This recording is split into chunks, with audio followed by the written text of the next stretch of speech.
So hello everyone, how are you all? This is your coach Varun and normally मैं लोग videos बनाता हूँ ताकि जो हमारी कॉमन पीपल हैं, जो बॉडी बिल्डिंग नहीं कर रहे हैं, जो फिटनेस में है, उनको नॉलेज हो कि कौन सी चीज़ किस काम आती है या कौन सा सप्लीमेंट किस काम आता है। लेकिन आज की वीडियो किसी सप्लीमेंट के रिगार्डिंग नहीं है। That is about a disorder, एक ऐसा डिसऑर्डर जो नॉर्मली हम लोग आजकल बच्चों में देख रहे हैं, दैट और फीमेल्स में ही होता है, सबसे ज़्यादा उन्हीं में होता है क्योंकि उन्हीं के हार्मोन्स के साथ रिलेटेड है। And that is known as PCOS, polycystic ovary syndrome. PCOS का ये एक आप डिसऑर्डर बोल सकते हो। पहले इसका नाम PCOD होता था, जिसको बोला जाता था पॉलीसिस्टिक ओवरी डिसीज, लेकिन due to some medical issues and all इसको चेंज करके सिंड्रोम नाम दे दिया गया। Now it is PCOS।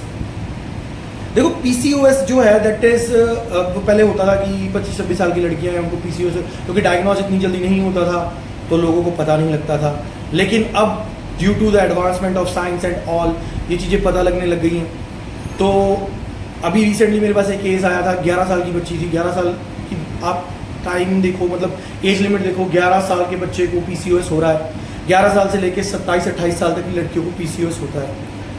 अब जब PCOS की बात करते हैं, actually even doctors are unaware of the actual cause of PCOS। तो कुछ डॉक्टर्स जो सिर्फ ये कहते हैं कि जिन्होंने पैसे कमाने, वो क्या करते हैं, वो आपको कुछ टेस्ट लिख के दे देते हैं कि for finding the cause of this PCOS। Actually देखो PCOS तो ऑब्वियसली कि आप डिस्कवर कर सकते हो कि आपको PCOS हो गया, आपको पता लग जाता है। उसके बारे में भी बात करेंगे, कैसे पता लगता है कि विदाउट टेस्ट आप कैसे पता लगा सकते हो। लेकिन कुछ डॉक्टर्स का क्या कहना है कि आपको PCOS क्यों हो गया। आपको PCOS हो गया दैट इज ओके, लेकिन आपको क्यों हो गया, मैं उसका कॉज पता करना चाहता हूँ या करना चाहती हूँ। देखो दिस इज टोटली फेक, ऐसा नहीं हो सकता। देखो PCOS का कॉज आज तक मेडिकल साइंसेस प्रूवन की PCOS का कॉज नहीं पता लगता है। और हाँ, मेडिसिन की अगर बात करेंगे तो वो थोड़ा सा हम रुक के बात करते हैं उसके बारे में। तो अब मैं बताना चाहूँगा कि PCOS होता क्या है। ओवरी में सिस्ट हो जाते हैं तो PCOS बोला जाता है कि आपकी ओवरी में सिस्ट हो गए हैं। ये 11 साल से लेके 27-28 ईयर्स तक की एज की लड़कियों को होता है। और सबसे बड़ी बात, अगर हमें पता लगाना है कि हमें PCOS है कि नहीं है, तो उसके 4 मेन फैक्टर्स हैं, जिनमें से अगर आपको 2 भी प्रॉब्लम्स फेस हो रही हैं तो आप बोल सकते हो आपको PCOS हो गया है। नंबर 1 इज़ अगर आपके मेंस्ट्रुएशन पीरियड्स, जो पीरियड्स आपके हैं वो इरेगुलर हो गए हैं। Number 2 is if your weight is increasing, आपका वेट बढ़ रहा है। Number 3 is your facial hair, अगर आपकी फेशियल हेयर की ग्रोथ बढ़ गई है। जैसे हमें पता है कि फीमेल्स में फेशियल हेयर ग्रोथ इतना प्रोमिनेंट नहीं होता है until and unless they are taking some steroids and all right. तो थर्ड ये हो गया। और फोर्थ आपका आ जाता है कि अगर आपको एक्ने प्रॉब्लम हद से ज़्यादा हो रही है, फेशियल एक्ने हो रहा है, तो इन 4 में से अगर आपको 2 भी सिम्टम्स हो रहे हैं, तब आप अपने टेस्ट की तरफ जाएं। वरना अगर सिंपल कोई सिम्टम एक हो रहा है, लाइक आपका वेट बढ़ रहा है या आपको एक्ने हो रहा है, आपको कोई बोल रहा है PCOS हो गया, तो ऐसा बिल्कुल नहीं होता। 4 में से 2 सिम्टम्स हो रहे हैं तो थर्ड की आप ट्राई कीजिए, थर्ड देखिए और उसके बाद अपनी टेस्ट करवाइए जो जेन्युइन वे है। अब उसके बाद बात करते हैं कि आज ये वीडियो बनाने का रीज़न क्या हो गया। देखो, एक बच्चा डॉक्टर के पास जाता है, मुझे ये प्रॉब्लम हो रही है, उसके पेरेंट्स अनअवेयर हैं। अभी तक पेरेंट्स इतने अवेयर नहीं हैं कि PCOS के बारे में अपने बच्चों से या सेक्सुअल लाइफ के बारे में अपने बच्चों से खुल के बात कर सकें, स्पेशली विद गर्ल्स। और इतना हम लोग जानते हैं कि girls do experience much more things than boys, including their periods and all. I can say they are much stronger than boys. तो जब वो डॉक्टर के पास जाते हैं तो डॉक्टर इन्हें डरा देते हैं कि PCOS हो गया है जी, अब ये कंसीव नहीं कर सकते बच्चे, ये नहीं हो सकता, वो नहीं हो सकता। तो सबसे पहली जो बेवकूफ़ी डॉक्टर करते हैं, मैं यहाँ पे बोलूँगा जो बेवकूफ़ी डॉक्टर करते हैं, that is giving them contraceptive pills. Birth control pills दी जाती हैं बच्चों को, लड़कियों को बर्थ कंट्रोल पिल्स दी जाती हैं for making their periods regular. उसमें एक बहुत मैंने स्पेशली नोट करके रखा हुआ है, इसमें एक पिल का नाम है ड्रोनिस 30। ड्रोनिस 30 के अंदर 2 सॉल्ट्स होते हैं, दैट इज कॉल्ड ड्रोस्पिरॉन और एथिनाइल एस्ट्राडियोल। ये 2 सॉल्ट होते हैं, ये एक्चुअल सॉल्ट्स आपको कॉन्ट्रासेप्टिव पिल्स में मिलते हैं, ठीक है। जो आपका इथाइल एस्ट्राडियोल है वो 0.03 mg होता है इसके अंदर, और दूसरा 3 mg तक होता है।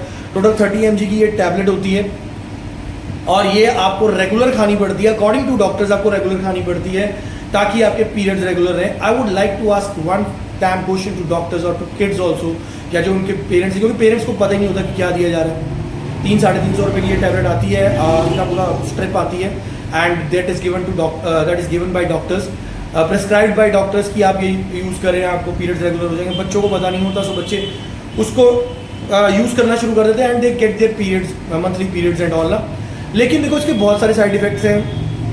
We all are grown up और हमें पता है कि कॉन्ट्रासेप्टिव पिल्स कब ली जाती हैं, राइट। कॉन्ट्रासेप्टिव पिल्स लेने के बाद आपको पीरियड्स आ जाते हैं। जब मैं नॉर्मल लोगों की बात कर रहा हूँ, नॉर्मल लड़कियों की बात कर रहा हूँ या मैरिड कपल्स की बात कर रहा हूँ, कॉन्ट्रासेप्टिव पिल लेते हैं they don't want any unwanted pregnancy. तो कहीं ना कहीं जाके वो कुछ ना कुछ प्रॉब्लम क्रिएट करता है बॉडी में, और आप रेगुलरली उसको खा रहे हो, 1 महीना 2 महीना खा रहे हो, 4 महीने खा रहे हो।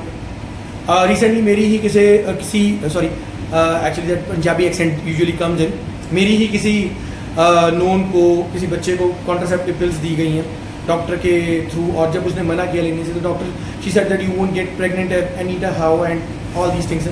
पिछले 1 महीने से वो खा रहे थे contraceptive pills when they came in my contact. तो मैंने उस पिल्स को पढ़ा, उनके बारे में स्टडी किया and they were contraceptive pills. As मैंने पहले भी बताया कि इसका एक ही इलाज जो डॉक्टर देते हैं। अब बात करते हैं अगर हम कॉन्ट्रासेप्टिव पिल्स नहीं यूज़ करेंगे तो पीरियड्स कैसे रेगुलर होंगे। देखो the only thing that is possible for a PCOS client, a PCOS patient I will say is कि वो अपना लाइफस्टाइल चेंज करें, एक हेल्दी लाइफस्टाइल करें और अपना एक हेल्दी एक्सरसाइज प्लान करें, रेगुलर एक्सरसाइजेस करें, स्ट्रेंथ ट्रेनिंग करें। और आपको जो PCOS, मैं ये नहीं बोलता कि PCOS प्रॉपरली ख़त्म हो जाएगा, लेकिन उससे आने वाले side effects you can eradicate them, because we all know कि अगर हमारे माइक्रोज और माइक्रोज बॉडी में पूरे होते हैं तो हमें बहुत सारी प्रॉब्लम्स जो है वो इरेडिकेट हो जाती हैं। So similar is the way, the only thing that I recommend, और बहुत से डॉक्टर्स जो अच्छे डॉक्टर्स हैं वो रेकमेंड करेंगे कि आपको कि आप प्रॉपरली अच्छी डाइट करें, अच्छा वर्कआउट करें, एक हेल्दी लाइफस्टाइल जिए, क्योंकि you have to live with this throughout your life. You can even conceive baby if you are suffering from PCOS, लेकिन आपको एक हेल्दी लाइफस्टाइल अरेंज करना पड़ेगा। टेकिंग दिस एलोपैथी मेडिसिन, जो कॉन्ट्रासेप्टिव पिल्स हैं, you have to take them through your life, throughout your life, और उसका कोई इलाज नहीं। जैसे बोल देते हैं वो टैबलेट आपको लग जाती है, लाइक थायराइड में टैबलेट दी जाती है T4, ठीक है, जिसकी जो रेंज है that is from 25 to 100 mg। इसी तरह आपको ड्रॉनिस दी जाती है, उस टैबलेट पे आप पूरी तरह रिलाई कर जाते हो, आपको उतनी देर पीरियड्स आते हैं जितनी देर आप उसको यूज़ करते हो, उसके बाद आपको पीरियड्स नहीं आते। अब कईयों का क्वेश्चन होगा कि नॉर्मली हम IPLs वगैरह देखते हैं, उसके अंदर तो 72 आवर में पीरियड आ जाते हैं। बिल्कुल उसके अंदर 72 आवर्स के अंदर पीरियड्स आ जाते हैं, लेकिन that is a different concept, because egg बन चुका होता है, एग फर्टिलाइज हो चुका होता है, और आप जब उसको लेते हो then it usually goes away and all ना। लेकिन इसमें ऐसा नहीं है। ये कॉन्ट्रासेप्टिव पिल्स आपके पीरियड्स रेगुलर करने में हेल्प करती है, लेकिन till the time you are taking it and it can severely harm your internal organs. Please इसको मत लें, अपना हेल्दी लाइफस्टाइल जिए। फूड यहाँ पे आइटम्स आती हैं, मैंने देखा है डॉक्टर्स मोस्टली आपको डेयरी प्रोडक्ट्स बंद करा देते हैं, लेकिन आप उसको यूज़ कर सकते हैं। आप लो फैट मिल्क को ले सकते हैं, लाइक स्किम मिल्क जो आता है उसको ले सकते हैं, और डेयरी प्रोडक्ट्स भी आप यूज़ कर सकते हैं। इन अ मॉडरेट क्वांटिटी आप यूज़ कर सकते हैं। आप फ्रूट्स खा सकते हैं। इंसुलिन सेंसिटिविटी जो है, सिर्फ वो एक कंसेप्ट नहीं होता इंसुलिन सेंसिटिविटी का, आप फ्रूट खा सकते हैं। और मैं खुद अपने क्लाइंट को, मैंने रिसेंटली अभी एक प्लान शेयर किया है, उसके अंदर मैंने अपने क्लाइंट को मैंगो रेकमेंड किए हैं। देखो ये नहीं होता कि आप बिल्कुल कोई चीज़ छोड़ दोगे या कुछ ऐसा हो जाएगा। जिस फूड का ग्लिसमिक इंडेक्स लो है आप उस फूड को इसमें यूज़ कर सकते हो। ग्लिसमिक इंडेक्स 55 से नीचे जिसका है आप उसको यूज़ कर सकते हो। सो द थिंग इज, आप पढ़े लिखे हो, आप जिस लाइन में हो, किसी भी लाइन में हो, आप इंटरनेट हर बंदा चलाता है, आप रिसर्च पेपर स्टडी करो। यहाँ पे मैं ये बोलना चाहूँगा, जिस भी बच्चे को PCOS है वो हमारे साथ बात करें। We won't open their identity, we won't reveal their identity. उनको डाइट प्लान का हम लोग कोई चार्ज नहीं करेंगे, और एक्सरसाइज प्लान का कोई चार्ज नहीं करेंगे, either they are online or offline. और हमारी कोशिश रहेगी कि they should come back to their normal life and they can lead a life happily. So at the end I would like to say this again कि doctors के पास जाने से बेटर है किसी अच्छे डाइटिशियन, अच्छे ट्रेनर के पास जाओ, एक हेल्दी लाइफस्टाइल फॉलो करो। You can get out of this mental trauma of PCOS, क्योंकि मेंटली ये ज़्यादा इफेक्ट करता है रैदर देन फिजिकली। अगर आपको बोल दिया जाएगा कि आपको ये प्रॉब्लम के साथ लाइफ लॉन्ग रहना है, तो ऑब्वियसली मेंटली वो स्ट्रेस बढ़ जाएगा, और मेंटल स्ट्रेस बढ़ने से कॉर्टिसोल लेवल बढ़ता है। लोगों को पता है, जिन्हें नहीं पता मैं बता दूं, cortisol is a level hormone which is very prominent in females, और जैसे जैसे वो बढ़ता है आपका वेट और बढ़ने लग जाता है। So this was all about today video. और पीसीओएस के बारे में किसी को कोई भी प्रॉब्लम है, कोई भी जानकारी लेनी है, just DM me, mail me, email ID में मेंशन कर रहा हूँ यहाँ पे और डिस्क्रिप्शन में भी मेंशन कर दूंगा। हमारी टीम आपको रिवर्ट करेगी, हमें कोई मतलब नहीं है, हमें आपसे कोई पैसा नहीं लेना है। बस ये बात है, कोई भी बच्चा जो है वो सफ़र ना करे इससे।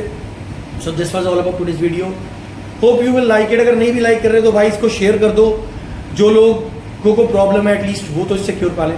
और इसी तरह का कंटेंट पाने के लिए हमारा चैनल सब्सक्राइब करें और बेल आइकन को हिट करें। Thank you, thanks for joining, thank you.